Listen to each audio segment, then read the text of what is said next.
Hello, Busting Pack channel fans. People have been asking me in my DMs about my affinity for Ted Williams, and I've actually responded. I'm not a fan. I've never really appreciated the man or his work. But I do have a set of 1959 Fleer Ted Williams cards that I thought I would share with you all. It's a little piece of baseball history. The great thing about this set is just about every card features Ted Williams. So if you are a Ted Williams fan, you can purchase one card as opposed to the entire set, and you really get an idea of the flavor of how this set works. So we're going to go through this. There's I think there's 80 cards. We'll figure it out when we get to the end. There's one card in here that is it's a very special short printed card, and we can talk about that. So let's dive in. The first card is the early years. It's Ted and his friends playing baseball.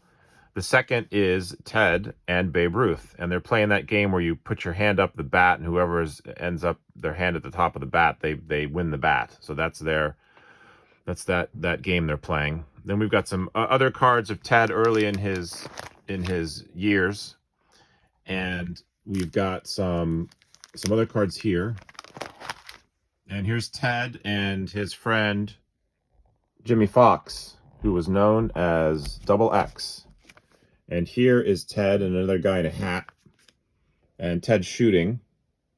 He was a world-class marksman, a world-class fisherman, which we'll discover. He his wingman in Korea was John Glenn. He was in Mensa, and he just a lot. He was like a Paul Bunyan of olden times. So there's his classic after swing, and here's his classic real after swing, and then here's some other classic poses. They're all sort of after he has swung the bat. And here he is scoring a run in the All-Star game. This is where he hit the home run to win it and galloped around the bases, which a lot of people actually at the time frowned upon. They said he was showboating. He hit 400 in 1941 and did not win the MVP. That was awarded to Joe DiMaggio. Ted wins the Triple Crown in 1942, and here he is training to become a pilot in World War II. He lost something like 7 years of his baseball career to the armed forces. You can imagine the numbers he would have put up if he'd been able to play consistently. So here he is in a fighter jet, giving the thumbs up. Ted is discharged, so that's probably not a fighter jet. It's probably a regular airplane. The Williams shift, which would be illegal now. Everyone's over on the right, which you're not allowed to do anymore. Some more Ted Williams cards. You know, if you open a pack of these and the kid and your buddies, you know, little Timmy said, "Hey, who'd you pull?" You could say, well, I got a good, it's a good, odds are it's Ted Williams that you pulled. So there's Ted. Some more Ted pictures. Here he is crashing to a wall. And there's also one where he crashes his jet. So I don't know if that was, and there he is in the hospital because of it. I don't know if that was a joke that the Fleer people made. He's always crashing into things, but that was that's one of the themes in here, is that he crashes stuff a lot. And there he is climbing out of his crashed jet.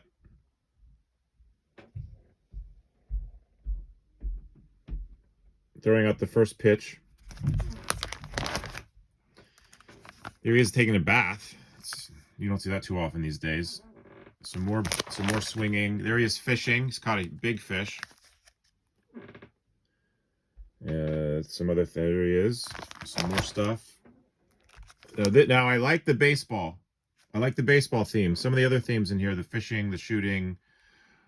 There's one where I think he's tap dancing. I don't really like those. I like the baseball themes. I think if you were a kid back in 1959 and you pulled a pack that had him fishing and signing a contract and nothing really having to do with baseball, you'd be pretty bummed out. Now this is a good card. This is the Ted All-Star record, and there's his classic Ted Williams signature, and that signature didn't change for 70 years.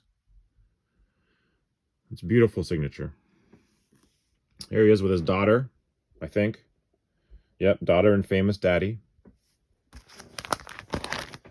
And let's see, we got some other things, got some other cards. There he is fishing with Sam Snead professional golfer Sam Snead. So golfing collectors have their eye on this card. Now here's the card that's tough. This is the Ted Signs for 59. And the gentleman sitting next to Ted, I don't know who he is, but he did not have a contract with Fleer. He had a contract with rival Topps.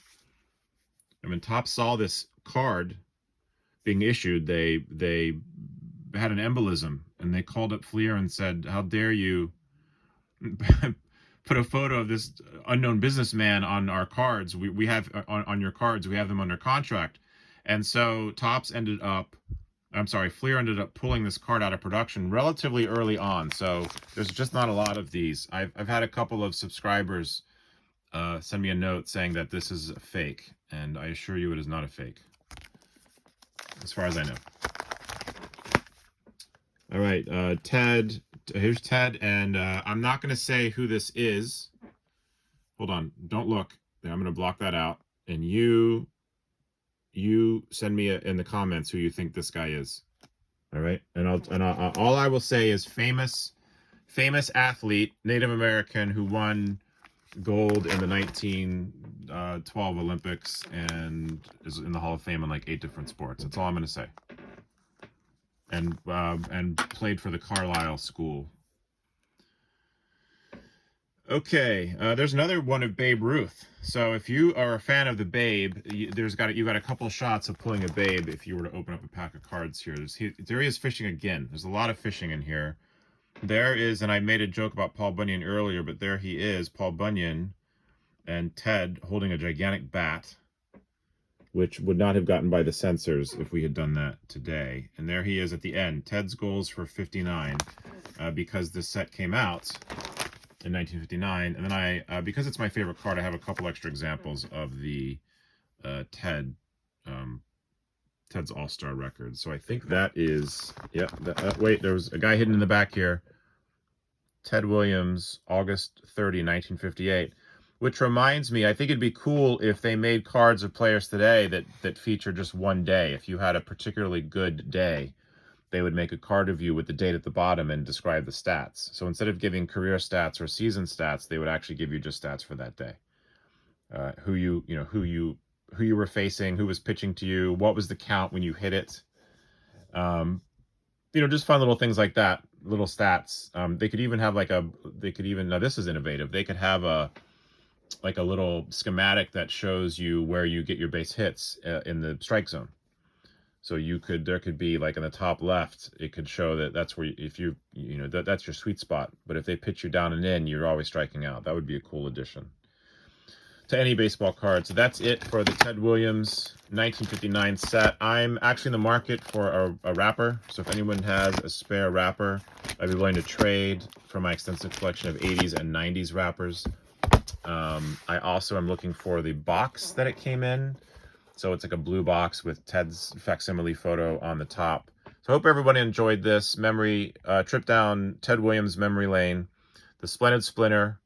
And if you have any questions, feel free to send me a DM in my Insta, and I can tell you all that you need to know about the 1959 Fleer Ted Williams set.